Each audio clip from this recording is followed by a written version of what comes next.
Hey everybody, welcome to another Age of Grogu rewatch, and I'm going to be rewatching Season 1, Episode 2 of One Piece. If you have not had the chance, go back and check out the re-reaction I did to Episode 1.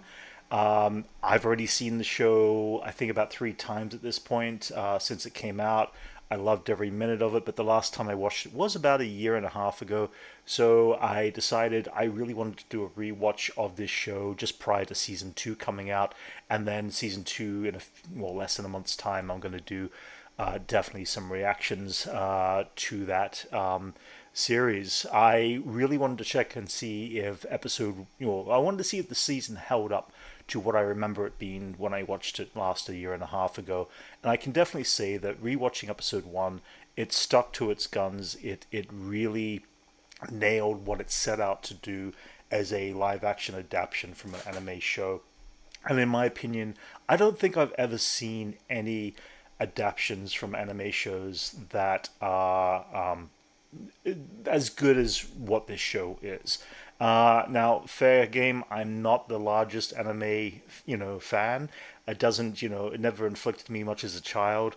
But at the same time, definitely respect the fans who enjoy that sort of, the design, the element, the storytelling of anime. But for me, as a live action adaptation of something that I don't necessarily follow, I'm completely blown away. Still blown away to this day, and completely anticipating season 2. Anyway, guys, let's check out episode 2 of The Man in the Straw Hat, season 1 of One Piece. Gum gum! Pistol! Luffy, can't you Okay, practice somewhere else? everybody out there, if you gained superpowers like Luffy did from Devil Fruit, what would you want your power to be? Write it down in the comments, because I think the idea of being very stretchy is kind of cool. I personally would love to fly. That's just me. What do you know about devil fruits? They don't taste very good. It's because of the deal you make when you eat one. Mother Ocean turns her back on you and the sea can take away your strength. I want to know more about that purpose in the future, about how the sea does that, whether it's just a natural law of things, or if there's a deeper, eventually explored meaning for it too. Again, no spoilers in comments. I like to keep it spoiler free because I like to enjoy the show as it goes. But running out of furniture, great. Sorry, you'll find I'll get very, very kind of side distracted. I'll jump back and forth between thought and what's going on. So as I mentioned in episode 1, Shanks's character kind of betrays the trust of Luffy here a little bit, in my opinion. He's letting down this little kid, and I'm wondering if that continues to go into season 2, or whether they form a stronger bond between each other. That's what I'm excited to see what happens. As a viewer of the live action show who, as I said, doesn't know any updates of what the anime story is. I also like the fact that this show kind of puts the basics. They set in your mind that if you go in the water from eating devil's fruit, that you're going to have trouble from that. Is he opening it? No. I really love the interaction with Inuki as Monkey D. Luffy. He just... Well, Mr. Hat. Why do you care so much about that he's- old thing he's anyway? It looks like you so, fished it like, out of the trash. One He's man's trash is got another his man's own set treasure. of rules. At the same time, you can just see the wonder in his eyes at the same time. Where is it exactly? You're going to the Grand Line, but you don't know where it is. Guess I need a navigator on my crew. Of land that circles the globe. It's called the Red Line. And this band across the middle is the Grand Line. I'm glad they explain this in layman's terms, because coming into it, it sets the tone of what I'm expecting for season 2, where again everything's going to be bigger and grander. We've already seen that in the trailers for season 2 that have dropped so far. Can't wait to see the look on your face when we find it. Is that the Marines? Oh, that's it. It's Buggy, isn't it? Clown smoke. I like the fact that Luffy can ognate his whole body that he can swallow something and keep it safe like that.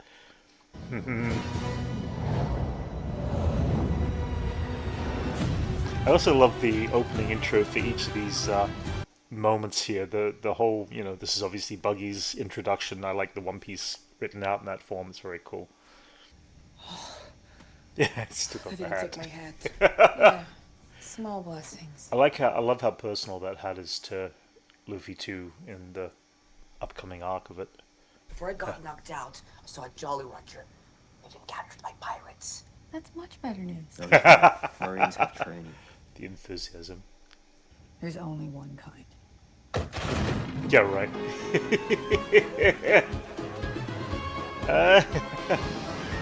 Definitely the coolest place to put, a story. This is horrifying. Like the village's people are all locked in chains. It's forced to watch a circus, and how bad must this character be? Like evil. No! Stop! It's all wrong!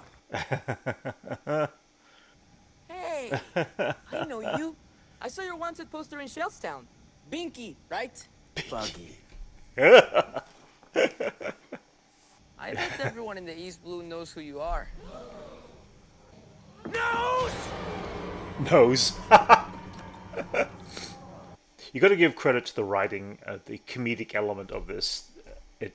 I wasn't. It's Wasn't for real? it's real. Sorry, I lost train of thought again. Just being in the moment here. Who stole it from right out under my nose. No! Get my Oh, head nose. Brilliant. So I'm going to assume that wherever Luffy and his crew go, in both the animated show as well as the live-action series, that they are going to somehow break free everybody in these situations, or at least do some good in each town or village or city that they go to visit.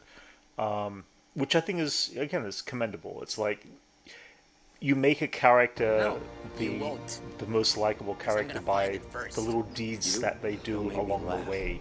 And I'm looking forward. I get the vibe this is the type of show that this will be. And one of the reasons why it's been so endearing to the anime fans all these years. Drop your weapons now. Ladies and gentlemen, we have a celebrity in our midst.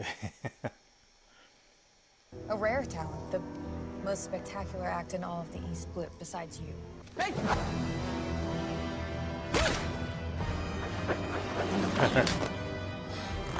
Like, how rare is devil fruit at this point in time? Because the fact that Buggy is surprised that he's seeing somebody else with another power is kind of interesting.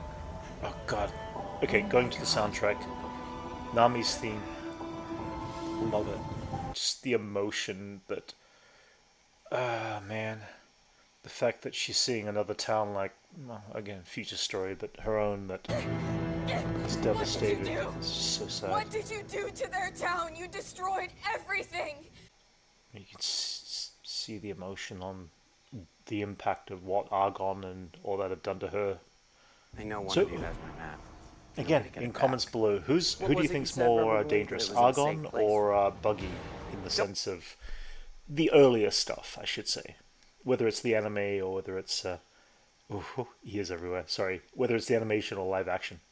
I'm also going to assume that everybody who's watching this has already seen the entirety of season 1, because I do jump back and forth between parts of upcoming episodes of the season 1 and previous. And if you haven't, sorry, check out season 1. It's worth it. Cadet Kobe. He's killing innocent Marines. Turns out they'd helped. At first, my reaction to elements like the hat that Garp is wearing and things like that were a little silly to me when I first watched it when it came out 3 years ago. But then I realized when I saw the first 2 episodes of season 1 in anime that I was like, okay, these characters have got a style about them and they're reflecting elements the best they can into live action. and without it being Well, we're scouring so the over the surrounding top. seas. Again, there's a Of certain course, they wouldn't have goofiness gotten away in the about first how he place. looks in this, but it's actually charming at the same time, I've found, and started to realize, so it's kind of cool. Newly enlisted. Although I am glad that Usopp's nose is not as big as it is. I'm glad they didn't do something to the actor, because I felt that would have been a bit weird. Glad they made some choices there to keep some things grounded in realism. I think I can get us out of here. You can get yourself out of here. That's fair, but I'm going to need you to trust me. I like that every bit of dialogue has got something that is so wrong about what one character thinks about the other down the line of the first season. Was everything, we know what Nami's story is, if you've seen up to this point, what she's fighting for and how she's fighting it, and how important that is to her. That's what makes these characters very endearing, so. Oh, yeah. How far can Luffy be stretched, I wonder? And art. So the one thing I haven't talked about yet is the costume design in this show. Costume design is phenomenal, and I think they did an amazing job at designing the costumes for the actors that represent all the characters. I've seen that more so in images of season 2. I've seen a lot of stuff online with images of the actors being brought in for part of the Baroque group with their looks and their designs and how good they look in comparison to their animated counterpart as such. It takes a lot of work to sit down and find a blend of what works and what becomes too campy for live action, I've found, when you're looking for that sort of stuff. Give me back my hat! I used to know a pirate that wore a hat just like this. Do we ever get that as a flashback, I wonder, in the future? Because that would be a kind of a cool time period to see young Shanks and young Buggy side by side. My star from shining too brightly! He plays this, oh my god, Jeff Ward plays this character so wildly. Hey, kid! Oh, You want to get tall fast? Now that's a laugh. I said that's a laugh. What made Buggy become like this? Because again, they do these great villain characters that I love to know what made the villain become like this. We see that with Anakin Skywalker becoming Darth Vader. We get to see young Anakin to understand why he becomes Vader. I want to know how some of these villains become like they are. How twisted, how mentally disturbed, how many mentally warped. Was it, in this case for Buggy, was it the devil fruit that also had that side effect? Yeah, here we go. Pull out his punches again. Yep. When I first saw that, it freaked the hell out of me. I was just like, are they done with this character already? Then we got the surprise. Well! Yeah. This was disturbing the first time I watched it. I was like, oh my god, are they doing this? Are they making it look like that? And yeah, it's very impressive. Oh, I guess. So creatively done though. Like, they could have made it gory on that sort of stuff. It's kind of fun that they left it as just, I guess, similar to Thing from the Addams Family, just where it's just severed off and a straight, clean cut. But how you killed my brother? Which one? I killed a lot of pirates. I like how Zoro's got plenty of enemies in his, midst. I mean, I'm wondering how often we're gonna keep getting hit with somebody who's part of Zoro's backstory. Because I feel like he's pissed off a lot of people over the years. See, again, I love the element of the metal jaw. I'm trying to understand what that is in the universe and why those are there. We've got them on people, we've got them on the little teleprompter phones. Insignia. Going to production design, I like how they're making fair use of this room. It's a very simple room, but it's very telling of who. What's his name? The one with the X guy. I do like how intuitive a Garp is with people around him How long have you that been he's able working to with the pirates who attacked this base? figure out that Kobe is connected with Luffy. You say his name is Luffy? And again, without any foreknowledge, this is where the confirmation came in that he knows Luffy. I didn't pick that up on the first watching, I don't think. I was all very fresh to all this. What's your part in all this? But it makes very obvious now, looking at the reactions, that he had a connection to Luffy in the past. So, but it never clicked. It never clicked to that moment that it's mentioned, and my God, when we get to episode 8. Telling the truth is a core value of the Marines. See, that's the thing. You can't hate Garp because he does follow a sense of code of honor himself. It's very different than Luffy's, but and granted, he's Straw hat pirate. making sure that Kobe doesn't get away with certain things and bring him closer to his fold, just so he can get to Luffy. But I think it's very well crafted. Again, he's not evil. He's just simply, he wants what's best for Luffy at that point. You don't realize that at the time. It's so good. Now you're upset.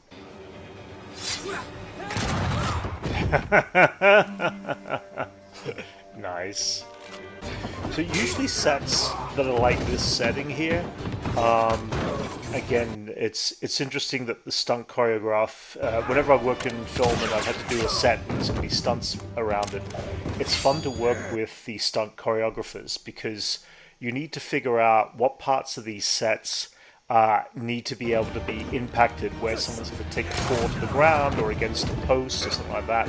You need to know if there's anything that breaks away, like a pillar or something like that. And you've got to be able to then build into all that some of the softening elements that make the impact a little less painful. For example, any of these guys are getting their heads hit against a pole. Usually it's built up with a bit of foam rubber painted to look like the pole, so when they hit it, it's a little less impactive on the stunt person, but it looks very realistic that they hit that pole at full force and then fall unconscious, kind of thing. So, of course, seawater. Oh, so does seawater work against everybody who's eaten the devil fruit, like even Buggy? So Buggy would be aware of that as well as being an issue. That it's interesting that seawater is the one thing that can useless from a few splashes. take away your powers, and yet they're pirates. They're going to be surrounded by seawater all the time. It makes it a good. It becomes their kryptonite, which I think is kind of a cool thing that there is a kryptonite for these characters' powers No one's coming who for you. travel on the ocean. Never. Why not? It's so impulsive. Let's talk about makeup for a second now, too, because the makeup around Buggy's face, the fact that it's not a simple smile, that is just really smudged, that the nose prosthetic itself is fantastic. Again, I never realized until they mentioned it and made fun of it. I didn't realize that was part of his actual nose that made it even more comical. And again, did that happen after he ate the devil fruit, or is that something that he kind of grew up with and had to deal with all of his life? I always have all these questions. I love to question these things. I don't know if we'll ever get answers to that sort of stuff, but it's also like there's got to be some sort of background somewhere that exists, whether it's in the animation or whether it's in the manga, manga books and stuff like that. They don't care. That this exists, and if it doesn't, No one. what are your thoughts? How does some of these things happen? Gonna miss you when you're dead. Oh yes, a sea monster. I like how we're getting backstory through flashbacks like this in these situations. It's really filling out the story and flushing out the story really nicely. And the sea beasts are freaking awesome. Like, I'm going to assume that the East Blue does not have too many sea beasts like this, and it's more in the Grand Line, but it's still cool to see that they exist in this world. And the detail.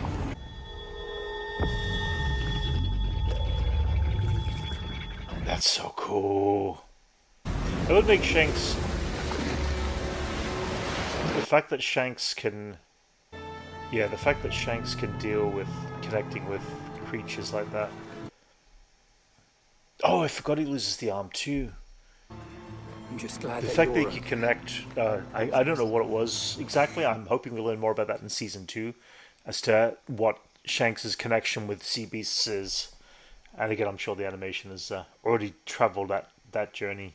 Again, you're always going to find that I'm going to have all these questions that obviously a lot of the viewing audience of the animated series will have answers to. Please, if it becomes really big spoilers, don't post them, because I want to learn if we learn along the way. And if they don't explain it to us, then I really want to know. It's like, you know, there are stories like that. So Don't cool. tell me you actually believe in him. I don't need to. He believes in himself. Rubs off. That's what I love about the show. That says the one line right there that that absolutely defines what I love about this show and the character of Luffy and all these characters. You do have a plan, right? That's your thing, plans. I say, we beat the hell out of every clown we see. Who doesn't want to beat down a clown? You know the price you have to pay?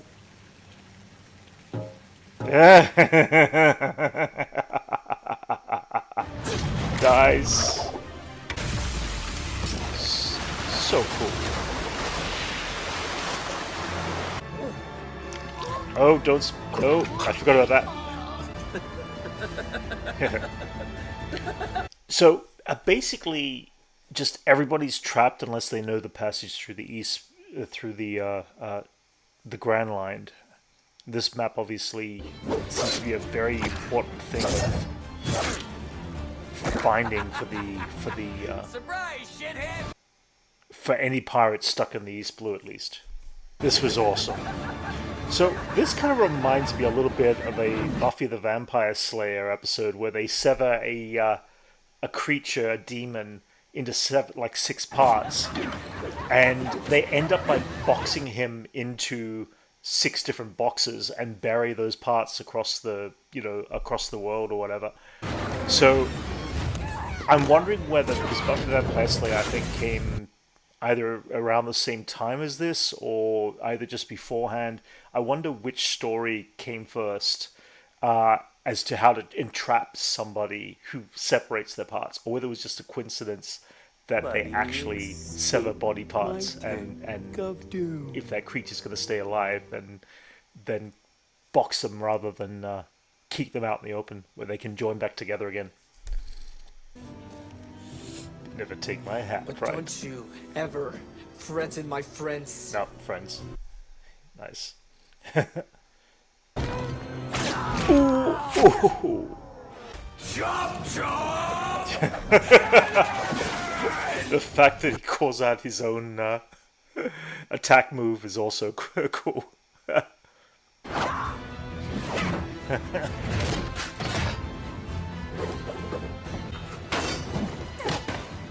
Nice. Oh, right through the hat. What have you done to me? Cut you down to size. Will never be yours. It's so ridiculous that it's funny, that it's brilliant. That's all I can say. another man's I love hat. this. I love this. And I'm gonna be king of the pirates.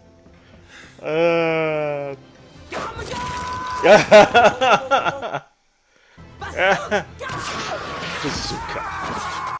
Ooh. Nice.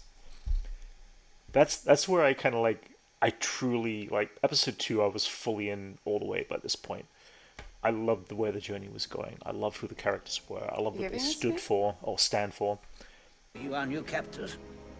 What? You're a pirate, aren't you? Nope. I'm a different kind of pirate. Different. Exactly. This is why I am personally leading a mission to hunt down the pirates. That says a who lot attacked there this about base. Garp and what he knows with his with Luffy is that, he wants to There take are away his dreams, and I consequences think for their that actions. is also And we interesting are that of consequence. a concept that some people out there to take away your dreams. Never take away your dreams, kids. Never let anybody take away your dreams. Luffy says this, teaches it. That's part of the beauty of this show. This is what I love about it the most. Yeah, again, I'm gonna get teary-eyed in later episodes because there are so many emotional sparks that are so good. Token of our gratitude. It's food. You need more than we do. Yeah, it's food. Luffy, you're gonna take at least some food. He's hungry. Maybe just a snack.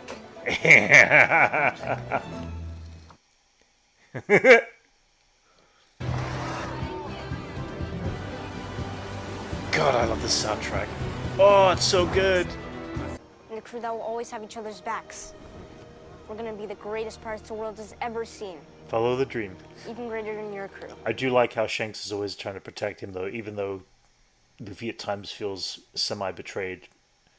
Or, you know, it's not really betrayed. I mean, it's a poor choice of words saying betrayed. Just let down, I think. But it's really cool that Shanks is that honorable element of who Luffy wants to become. This hat's the most precious thing I own. Which makes up for touching moments like this when it's just genuine and it's great.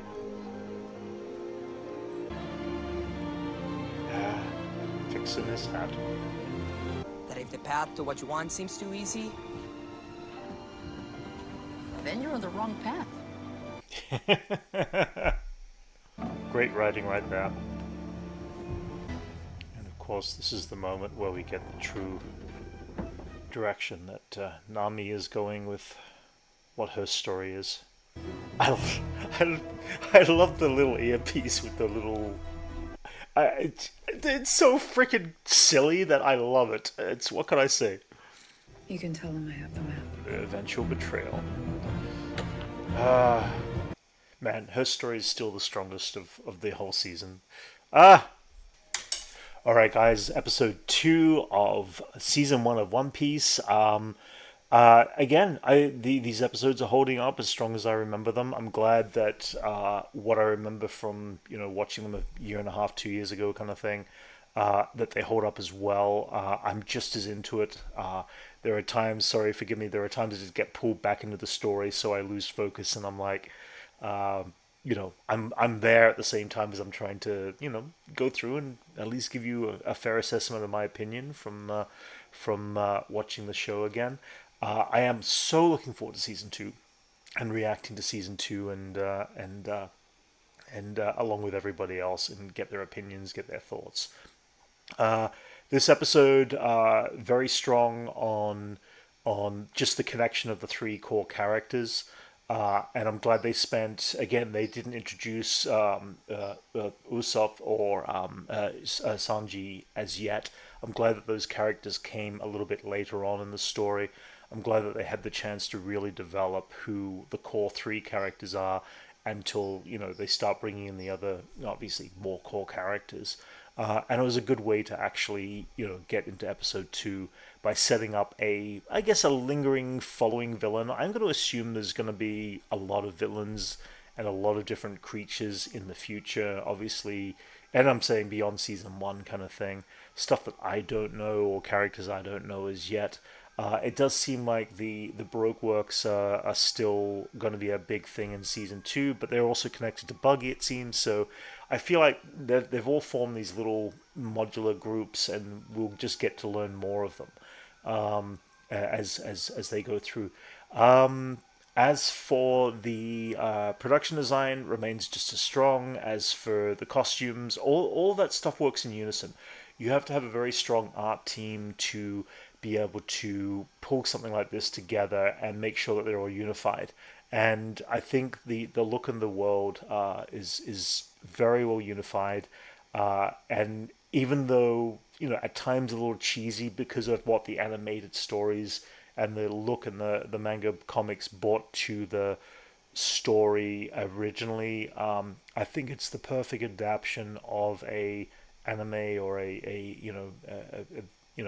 manga kind of based comic to real life that could have been done. And again, that's what's made me so impressed, because it's not necessarily my thing. I'm I am always amazed when I can be proven wrong on a show or a movie that I go to sit down and watch. There have been movies I've sat down and watched that I saw the trailer, I'm like, I am never gonna click with this kind of show. And then I sit down, and as by the end of the story, it's a 180 degrees reversal. I'm just like blown away of how much I enjoyed something. So when that kind of thing happens, it always does blow me away. And I had a bit of the same thing with this.